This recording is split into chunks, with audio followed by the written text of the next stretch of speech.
আগেরটাতে আমরা যেটা দেখলাম যে ইনফাইনাইট শিট অফ চার্জের জন্য ফিল্ডটা ছিল সিগমা বাই 2 এপসিলন 0, ফিল্ডটা ছিল সিগমা বাই 2 এপসিলন 0। এবার আমরা দুটো শিট নিয়েছি দেখতে পাচ্ছ, একটা হচ্ছে পজিটিভলি চার্জড আর একটা হচ্ছে নেগেটিভলি চার্জড। এবার একটাতে সারফেস ডেন্সিটি অফ চার্জ হচ্ছে প্লাস সিগমা নিচেরটা, আর ওপরেরটার জন্য হচ্ছে মাইনাস সিগমা।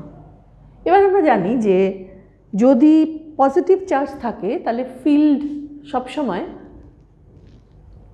সেই চার্জের থেকে আউটওয়ার্ডলি দূরে সরে যায়। তাহলে আমরা এই প্রথম শিট অফ চার্জের জন্য যে ফিল্ড লাইনটা হবে সেটা কোন দিকে তার ডিরেকশন থাকবে, আমি এটা দিয়ে আঁকছি, দেখো এটা E1 বললাম। প্রথম শিটের জন্য যে ফিল্ডটা সেটাকে E1 বলছি। শিটের দুটো সারফেস আছে, ওপরের তল নিচের তল, দুটো তল থেকেই কিন্তু সে ওপর দিকে চলে যাচ্ছে, অর্থাৎ আউটওয়ার্ডলি। তাহলে ঠিক সেকেন্ড শিটের এখানেও প্রথমটার জন্য যে এফেক্ট সেটা কিন্তু আউটওয়ার্ডলি যাবে। এবার দ্বিতীয় শিটটাতে আসি, যেটাতে মাইনাস সিগমা হচ্ছে তার সারফেস ডেন্সিটি অফ চার্জ। যে কোনো নেগেটিভ চার্জের জন্য এইটা তোমরা জানো যে পজিটিভ চার্জের জন্য ফিল্ড লাইনগুলো সবসময় আউটওয়ার্ডলি যায়, আর নেগেটিভ চার্জের জন্য ইনওয়ার্ড হয়ে যায়।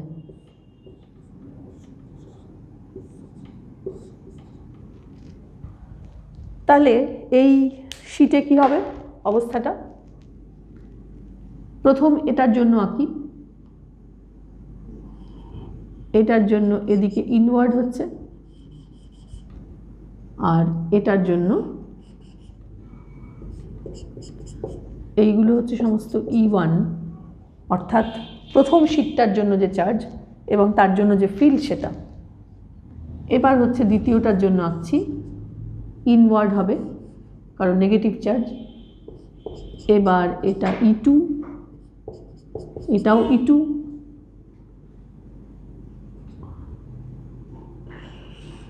এটাও তাহলে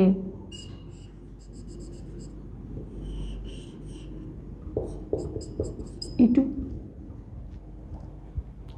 এটা আমি আবার বলছি, প্রথম শিট অফ চার্জের জন্য ফিল্ডটা হচ্ছে E1 এবং সেটা যেহেতু এটা পজিটিভ চার্জ সবসময় সারফেস থেকে আউটওয়ার্ডলি বেরোবে, অর্থাৎ E1 এই শিটের ক্ষেত্রেও এই ডিরেকশনটাই ফলো করবে, সুতরাং সেকেন্ড শিটের ওপরেও ওটা ওভাবেই যাবে। আমরা এবার সেকেন্ড শিট অফ চার্জের জন্য যার ইলেকট্রিক ফিল্ড হচ্ছে E2 আমরা সেখানে আসলাম।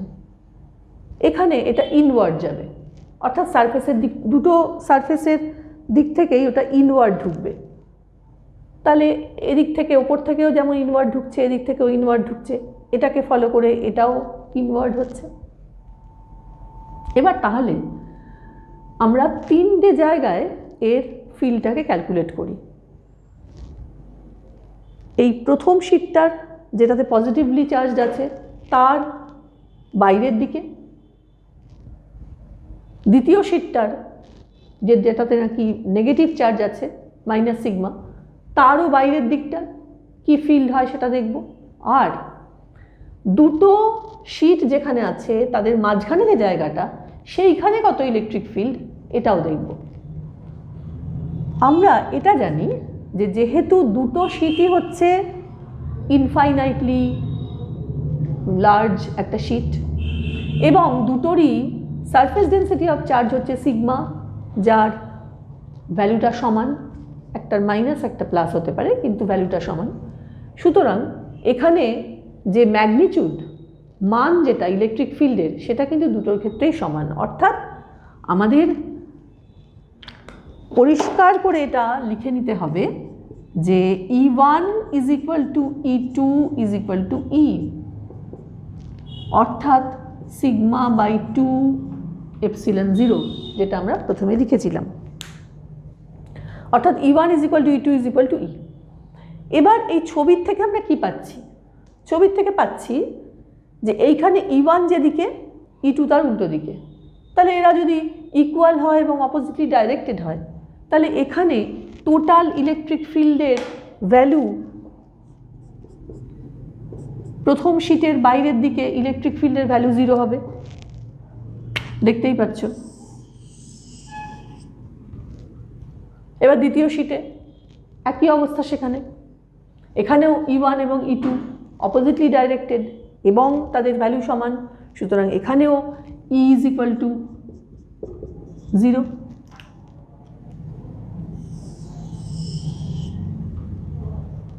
এবার মাঝখানে কি হচ্ছে? মাঝখানে দেখো দুটোরই কিন্তু একই ডিরেকশন, E1 এবং E2-র একই ডিরেকশন, অর্থাৎ এবং এরা প্যারালাল, অর্থাৎ আমরা E, যেটা টোটাল ফিল্ড আমরা ক্যালকুলেট করছি বা তড়িৎ ক্ষেত্র ক্যালকুলেট করছি, সেটা হচ্ছে E1 প্লাস E2। এবার E ইজ ইকুয়াল টু যদি E1 প্লাস E2 হয়, দুটো শিটের মাঝামাঝি জায়গাটাতে যদি E is equal to E1 plus E2 হয়, তাহলে আমরা টোটাল ফিল্ডটা কত পাচ্ছি? সিগমা বাই 2 এপসিলন 0 প্লাস আর একটা sigma by 2 epsilon 0 is equal to হচ্ছে সিগমা বাই এপসিলন 0। তাহলে দুটো infinitely long parallel sheet of charge যদি থাকে, তাহলে বাইরের দিকটাতে প্রত্যেকটা শিটের বাইরের দিকটাতে ইলেকট্রিক ফিল্ড 0, কিন্তু মাঝখানে আমরা কি পেলাম? Sigma by epsilon 0। এই হলো মাঝামাঝি যে ফিল্ডটা, সেটা পরিমাণ। আমরা ইলেকট্রিক চার্জ বা তড়িৎ আধানের মধ্যে বল সম্পর্কে এবং তার তড়িৎ ক্ষেত্র সম্পর্কে পড়ছি। এই যে বলটা কাজ করে, এটার একটা বৈশিষ্ট্য হলো যে তাকে চোখে দেখা যায় না। যেমন আমরা ঘর্ষণ বল অথবা পুশ পুল, টানা ঠেলা, এগুলোকে আমরা দেখতে পাই যে কোন পয়েন্টে বলটা কাজ করছে, কিভাবে কোন লাইন বরাবর কাজ করছে। এগুলো হচ্ছে কন্ট্যাক্ট ফোর্স, যেগুলোতে স্পর্শ থাকে দুটো বস্তুর মধ্যে। কিন্তু এই ইলেকট্রিক ফোর্স, এটার মধ্যে স্পর্শ নেই, নন কন্ট্যাক্ট ফোর্স, দেখা যায় না। কিন্তু নিশ্চয়ই এই যে বলটা প্রযুক্ত হচ্ছে, সেটা একটা লাইন বরাবর তো কাজ করে। আমরা যদি কোনো একটা চার্জ, তার চারপাশে যে জায়গাটা, ক্ষেত্রটা, সেটার মধ্যে কার্ভ, কতগুলো বক্ররেখা ভেবে নিই, যেই বক্ররেখার প্রত্যেকটা পয়েন্টে যদি আমরা স্পর্শকটা নিই, তাহলে সেই স্পর্শকটা ওই তড়িৎ ক্ষেত্রটার দিক নির্দেশ করবে।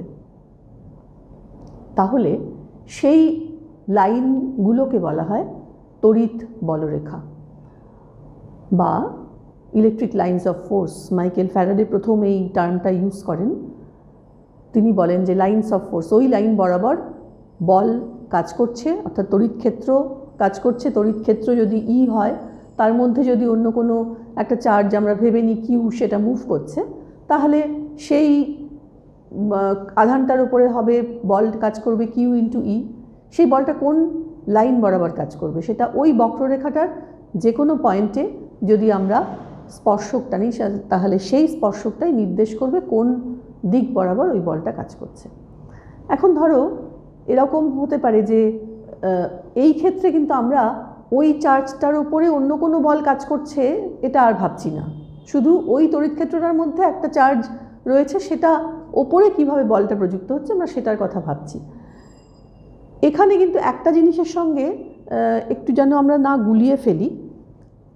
যেমন ধরো যদি কোনো একটা তড়িৎ ক্ষেত্রের মধ্যে একটা ইলেকট্রন বা কোনো অন্য কোনো চার্জ কণা মুভ করে, তাহলে সে যে পথ ধরে যাবে, সেটা যে ট্রাজেক্টরি বা যে পথ ধরে যাবে, সেটা কিন্তু ওই তড়িৎ ক্ষেত্রের লাইন্স অফ ফোর্স নয়।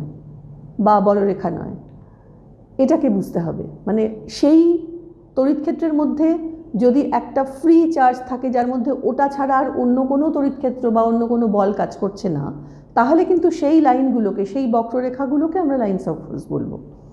এবার আমরা একটু দেখি যে সেই লাইন্স অফ ফোর্সগুলো কেমন দেখতে হয়।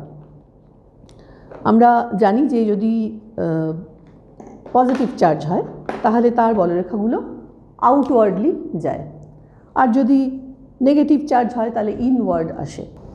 আমরা একটা পজিটিভ চার্জ আঁকলাম, এবার তার যে বলরেখাগুলো, এই চার্জটার জন্য যে বলরেখাগুলো তৈরি হবে সেটা আউটওয়ার্ডলি যাবে, বাইরের দিকে এইভাবে।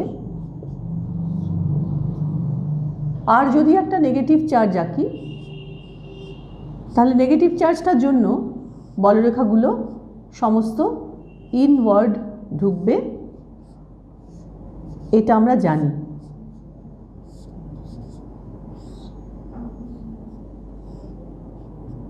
যদি এখানে একটা পজিটিভ এবং একটা নেগেটিভ চার্জ একসঙ্গে থাকে, মনে করো একটা তড়িৎ দ্বিমেরু রয়েছে, তখন এই বলরেখাগুলো কিভাবে কাজ করবে?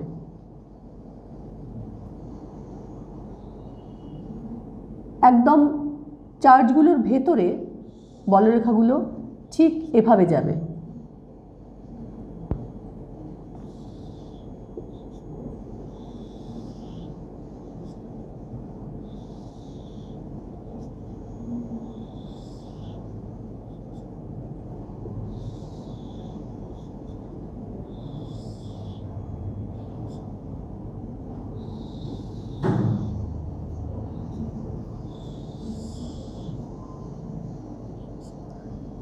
একটা জিনিস লক্ষ্য করো, ক্রমাগত কিন্তু বলরেখাগুলোর মধ্যে স্পেস পাল্টে যাচ্ছে, দূরত্বটা পাল্টে যাচ্ছে, অর্থাৎ সমস্ত জায়গাতে কিন্তু একই রকম বলরেখার ঘনত্ব নয়।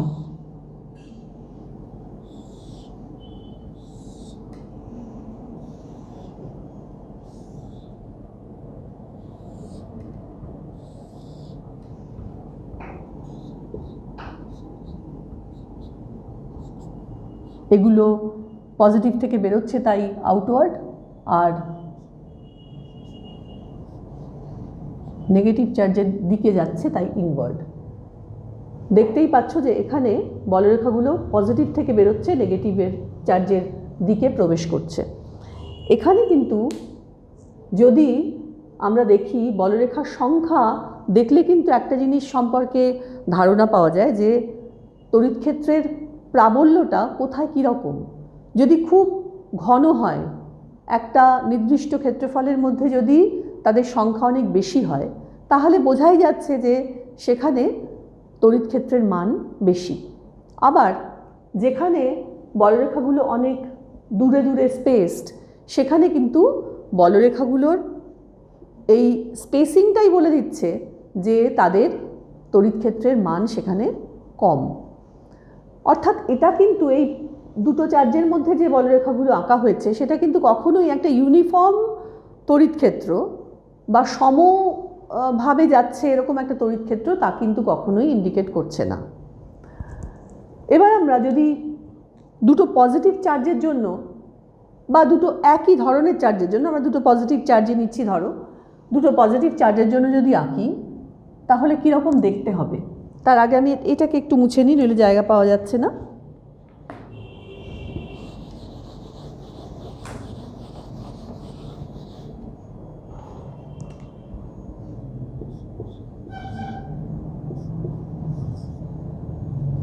দুটো পজিটিভ চার্জ তারা তো অবশ্যই পরস্পরকে বিকর্ষণ করবে এবং সেভাবেই কিন্তু বলরেখাগুলো অভিমুখও সেরকম হবে এবং স্পেসিংগুলোও সেরকম হবে। যেখানে বলরেখাগুলো চার্জগুলো সব থেকে কাছাকাছি সেখানে বিকর্ষণটা সব থেকে বেশি।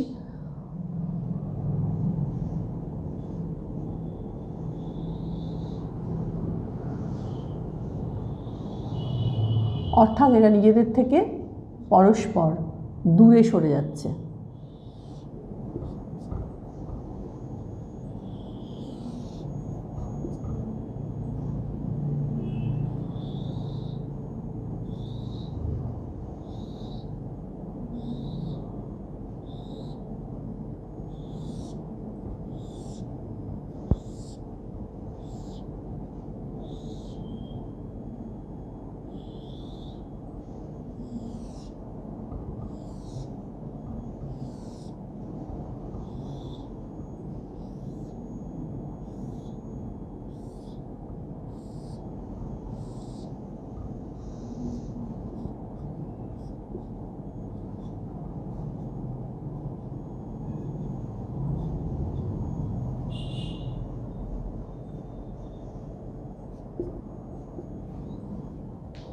দুটো সমজাতীয় চার্জ, তাদের বলরেখাগুলো এই রকমভাবে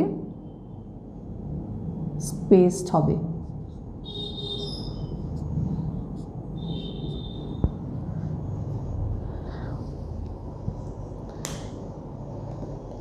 একটা জিনিস যে যেহেতু একটা তড়িৎক্ষেত্রের মধ্যে একটা পয়েন্টে কোনো একটা চার্জের ওপরে যে বল কাজ করে সেটার একটা নির্দিষ্ট দিক হয়, এবং আমরা বলেছি যে এই বলরেখাগুলোর যে কোনো পয়েন্টে যদি স্পর্শক টানা যায় তাহলে সেই স্পর্শকটা নির্দেশ করবে যে তড়িৎ ক্ষেত্রটা কোন দিকে কাজ করছে। তাহলে সেই চার্জটার উপরে প্রযুক্ত বল সেই দিক বরাবর কাজ করবে এবং এটার একটাই দিক হবে। সেই জন্য দুটো বলরেখা কিন্তু কখনোই ছেদ করে না। দুটো বলরেখা যদি ছেদ করত তাহলে ওই একই পয়েন্টে দুটো ডিফারেন্ট দিক পাওয়া যেত, যেটা সম্ভব নয়। সেই জন্য বলরেখাগুলো কখনো ছেদ করে না। কিন্তু আমরা দেখতেই পাচ্ছি যে এটা বিভিন্ন পয়েন্টে চার্জগুলোর কাছাকাছি একরকমভাবে স্পেসড রয়েছে, এবং যত এটা আরও বিভিন্ন এদিকে সরছে, দূরে সরছে, তত তাদের স্পেসিংটাও আলাদা হচ্ছে। এটা তো গেল বলরেখার বিষয়। এবার আমরা দেখব যে যখন দুটো বিপরীত ধর্মী চার্জ, সমপরিমাণ বিপরীত ধর্মী চার্জ খুব কাছাকাছি থাকে তখন তাদের বলা হয় তড়িৎ দ্বিমেরু। এরা একই সঙ্গে থাকে। যেরকম অনেক সময়, যদিও এটা সঠিকভাবে তড়িৎ দ্বিমেরু নয়, তবুও আমি একটা উদাহরণ দিলে তোমাদের কেমিস্ট্রি যারা পড়ো তাদের সাথে অনেক মিল পাবে।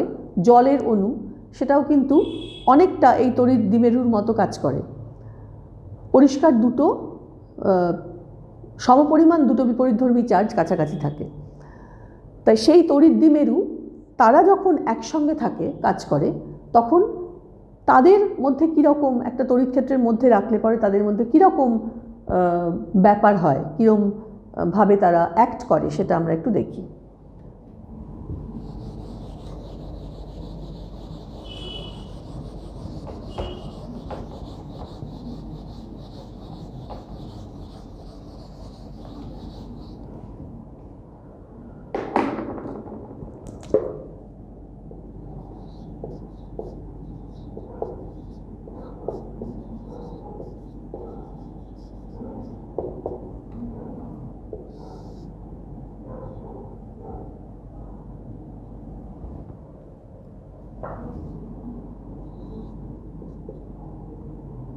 একটু বড় করে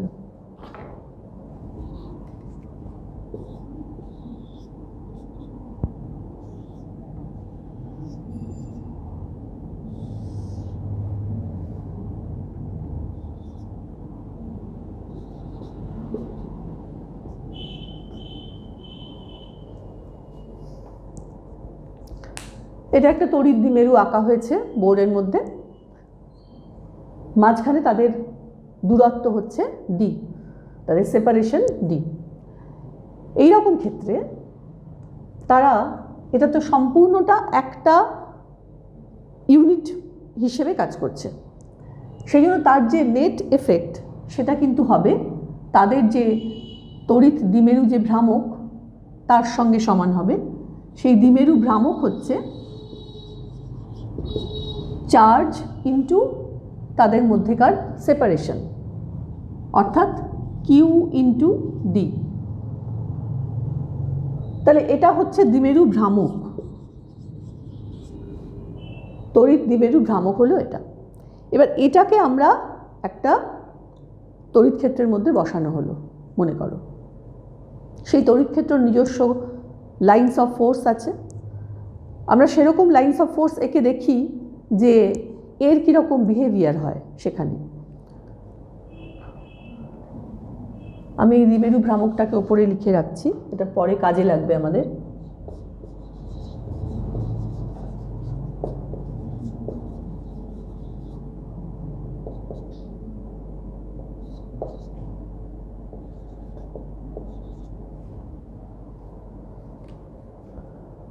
আমরা এবার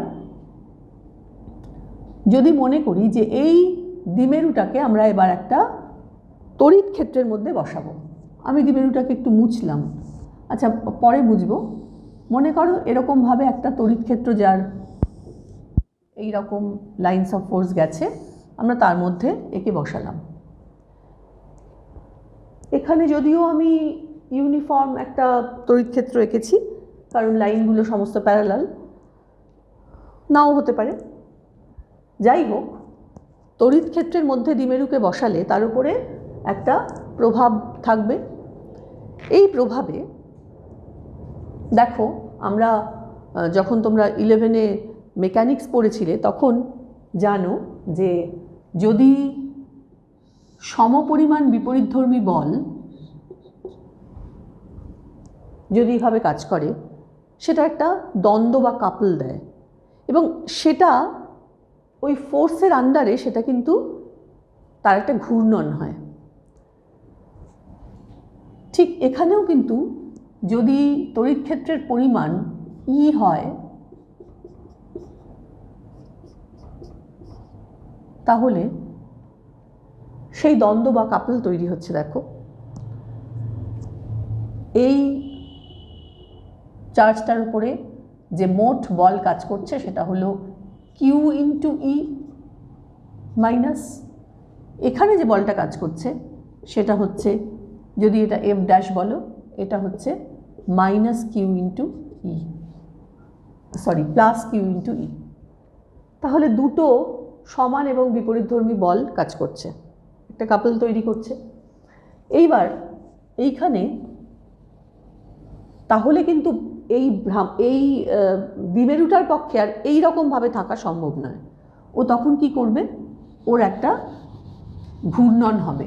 ঘূর্ণন হয়ে মনে করো ও এইভাবে এলো, এই দিকে কাজ করছে মাইনাস কিউ ইন্টু ই, আর এদিকে কাজ করছে প্লাস কিউ ইন্টু।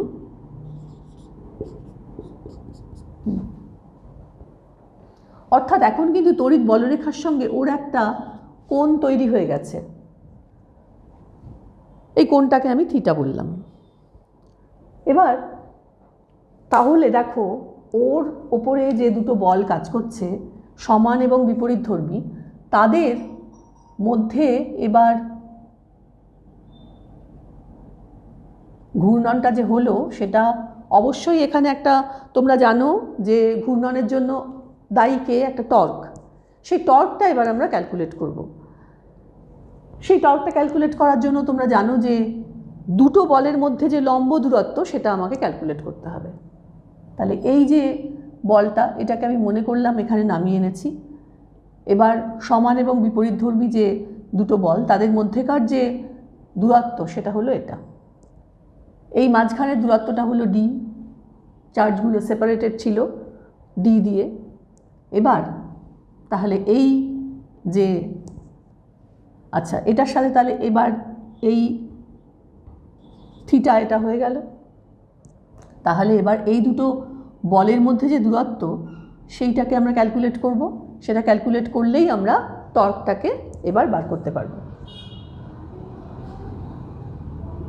কিভাবে বার করতে পারবো? এই দূরত্বটা কি হবে, এটা যদি ডি হয় তাহলে এই দূরত্বটাকে আমি ধরে নিলাম এক্স ওয়াই বা কিছু একটা ধরে নিলাম, সেটা হলো y is equal two D sine theta. তাহলে যে টর্কটা আমরা ক্যালকুলেট করতে চলেছি সেই টর্কটা কি হবে? টর্কটাকে আমরা টাও দিয়ে লিখি, আমরা অবশ্যই এটার মানটা লিখছি, সেটা হবে এফ ইন্টু এই ডিস্টেন্সটা। তাহলে এফ মানে হচ্ছে এখানে Q into E into D sine theta, Q into E D sine theta. এবার কিউ ইন্টু ডি আমরা এখানেই বলেছিলাম আগেরবার যে আমাদের কাজে লাগবে, এটাকে এখন কাজে লাগাচ্ছি। কিউ ইন্টু ডিকে আমি লিখছি পি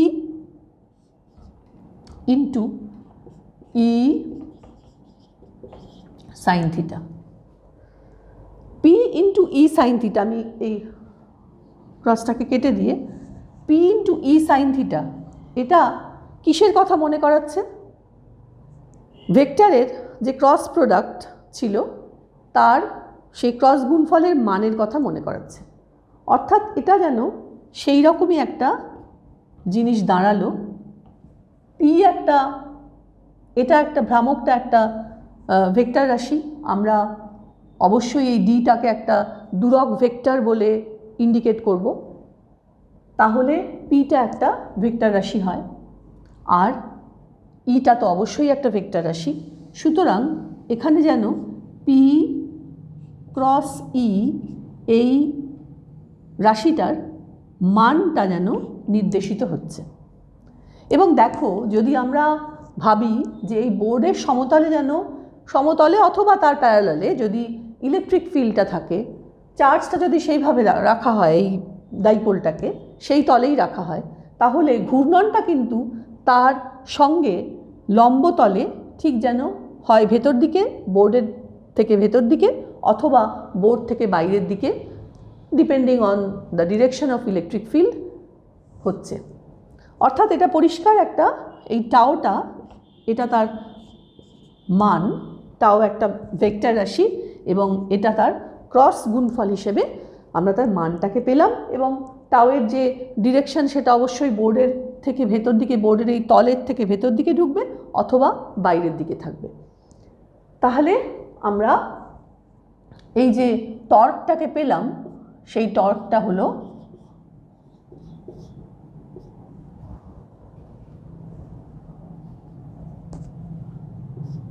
হলো আমরা লিখতে পারি পি ক্রস ই।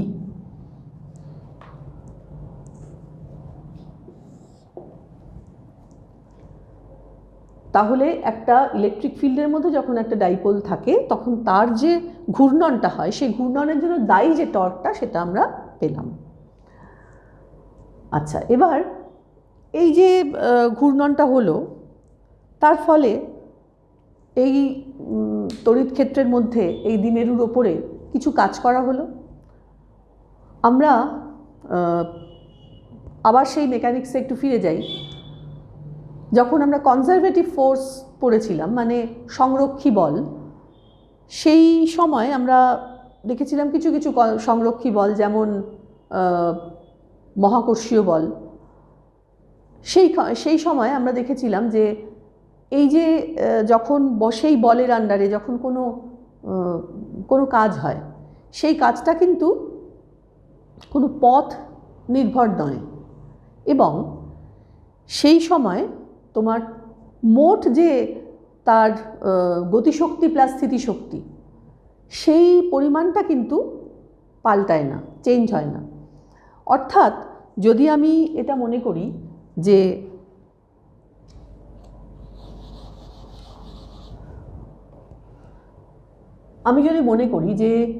মোট যে শক্তি সেই এই ডেল্টা ই সেটা চেঞ্জ হবে না, তাহলে কিন্তু আমাদের এই মোট যে যান্ত্রিক শক্তি, যেটাকে আমরা বলি গতিশক্তি প্লাস স্থিতিশক্তি, সেই স্থিতিশক্তির যে পরিমাণটা তার যদি চেঞ্জ হয় সেটা কিন্তু কৃতকার্য দিয়েই নির্দেশিত হবে, এবং সেই কৃতকার্যটা হচ্ছে নেগেটিভ স্থিতিশক্তি।